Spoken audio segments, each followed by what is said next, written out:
بسم اللہ الرحمن الرحیم۔ السلام علیکم۔ آج میں آپ کو ایک قصہ سناتا ہوں۔ سلطان محمود غزنوی کے پاس ایک شخص ایک چکور لایا جس کا ایک پاؤں نہیں تھا۔ جب سلطان نے اس سے چکور کی قیمت پوچھی تو اس شخص نے اس کی قیمت بہت مہنگی بتائی۔ سلطان نے حیران ہو کر اس سے پوچھا کہ اس کا ایک پاؤں بھی نہیں ہے، پھر بھی تم قیمت اتنی زیادہ کیوں بتا رہے ہو؟ تو وہ شخص بولا کہ جب میں چکوروں کا شکار کرنے جاتا ہوں تو یہ چکور بھی اپنے ساتھ شکار پر لے جاتا ہوں، وہاں جال کے ساتھ اسے باندھ لیتا ہوں تو یہ بہت سی عجیب سی آوازیں نکالتا ہے اور دوسرے چکوروں کو بلاتا ہے۔ اس کی آوازیں سن کر بہت سے چکور آ جاتے ہیں اور میں انہیں پکڑ لیتا ہوں۔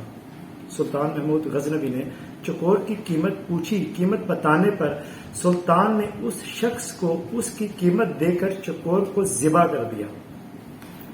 اس شخص نے پوچھا کہ اتنی قیمت دینے کے باوجود آپ نے اسے کیوں ذبح کیا؟ سلطان نے اس پر تاریخی الفاظ کہے۔ یقین جانیے بہت اچھی بات انہوں نے کہی۔ جو دوسروں کی دلالی کے لیے اپنوں سے غداری کرے اس کا یہی انجام ہونا چاہیے۔ بات سوچنے کی ہے اور بات سمجھنے کی ہے۔ آپ سب کا بہت شکریہ۔